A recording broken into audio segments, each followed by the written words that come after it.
Ce qu'on a montré, c'est qu'il y a un regain de climato-scepticisme depuis l'été 2022 en ligne, qui est parallèle à celui qui est hors ligne, sauf qu'en ligne c'est beaucoup plus fort et il y a de fortes soupçons de manipulation intentionnelle. On peut montrer qu'une grosse partie de ce dénialisme est opportuniste et trompeur, sans même regarder savoir si c'est faux, mais juste en montrant la manière dont ça se fait.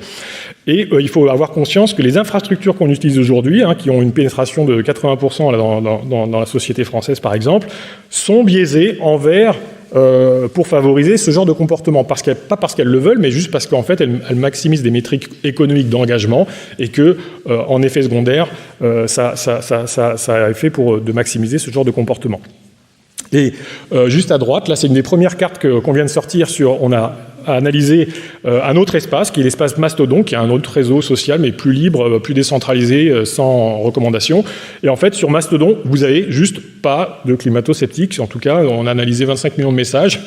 J'ai pas réussi à en trouver quasiment un seul. Donc, c'est juste pour avoir conscience que les réseaux sociaux qu'on va investir vont avoir un impact, en fait, sur les idéologies qui vont s'y développer, comment les liens sociaux vont se former, etc., etc. Et donc, il est peut-être temps maintenant de réfléchir à comment on organise l'espace social numérique au niveau d'un pays et pas juste le déléguer à des entreprises qui vont juste maximiser leurs gains.